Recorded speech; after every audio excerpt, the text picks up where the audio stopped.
This is a life is suffering idea. It's like, why learn something? Because you're wrong. Who cares? It makes you suffer. You care.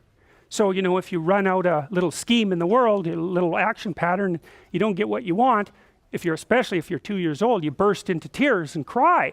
And why is that? It's because you don't know where you are, and you don't know what you're doing. It's like time for some negative emotion. It indicates that you're wrong. And that's terrible in some sense, because it almost always means that to learn requires pain. Now, I don't believe that exactly, because people are curious, you know, and to go out and be curious and to learn new things can be very exciting. And so what it seems to be is that there's a rate of learning that's too fast, and that hurts you. That's what makes you cry. But if you get the rate just right, you're just opening up enough novelty so that you can benefit from the possibilities. That gives you a dopamine kick fundamentally. You can benefit from the possibilities without being overwhelmed by the unexpected element of it, and you can tell when that's happening. And this is one of the coolest things as far as I'm concerned. And I learned this partly from Piaget. It's like, you know, in order to withstand suffering, let's say, your life has to have some meaning.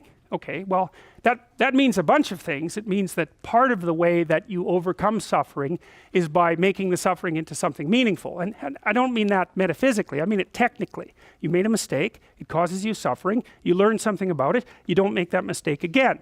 It's real adaptation. It's not defense against death anxiety or something like that. It's real adaptation.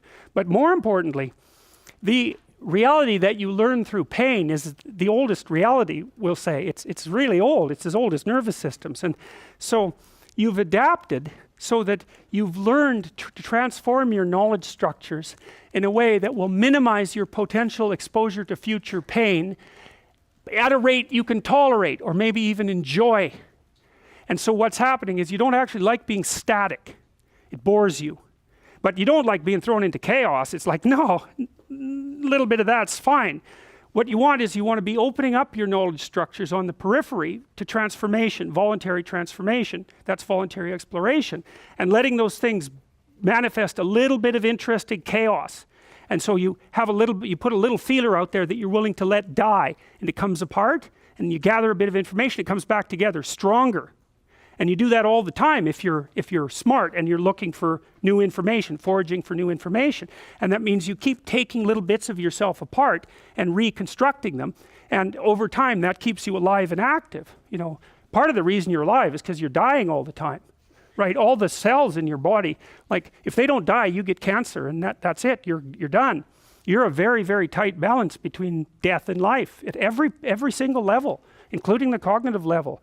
And it's not that fun to learn something because you have to kill something you already know in order to learn it. That's another Piagetian observation, because you're always interpreting something within a structure. And if that interpretation is wrong, even in a micro way, you have to kill that structure. And it's a biological structure. It actually hurts to kill it, but maybe you can generate something new in its stead. And if you get the dynamic right, let the rate right, then you find that exhilarating, not painful. And that's, well, you can tell when you're doing that. As far as I can tell, you can tell when you're doing that because you're engaged in the world in a meaningful way.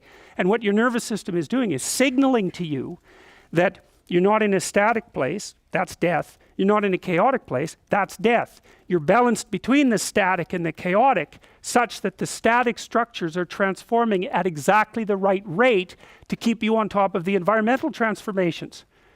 And so you're surfing. You know, in Hawaii, surfing was sacred. Well, that's why. It's like, can you tell someone how to surf? Well, you can't, because they have to go out there and dynamically interact with the wave, but they can stay on top of the wave.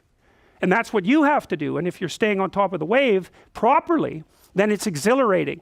And that's the kind of meaning that it rejuvenates you, literally. It makes you able to tolerate the suffering in life. And it's not metaphysical precisely. It's because that is what you're doing at that moment. You're overcoming your limitations.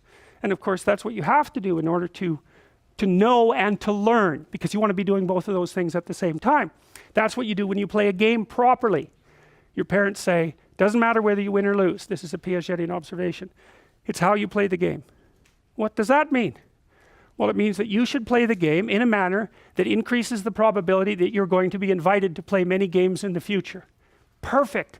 So you master the skills of the game, but at the same time you master a set of meta skills, which is the skills that remain constant across transforming sets of games. And that's what it means to play fair. That's the bloody basis of morality as far as Piaget was concerned. It's so damn smart, you know, because you think all interactions have this game-like quality. They're sort of bounded. But there are commonalities across all the games. And you want to extract out the commonalities, and you want to learn to inhabit the universe that's made out of the commonalities between games. And that's what it means to be a good person, roughly speaking. You know, it varies to some degree from culture to culture, obviously, because each culture is a game unto itself. But there's something that transcends that, that's the nature of games across game contexts. And you know that, because you can tell the difference between a game and something that isn't a game instantly. Everyone knows. And it's not like there's only one kind of game. There's hockey, say, and there's World of Warcraft. I know it's way out of date, but so am I, so it's not surprising. But the fact that those things are very, very different in many, many ways doesn't stop you from identifying the underlying commonalities. You know they're games, and they're like stories in a sense. So, and that's a Piagetian observation. Very, very smart.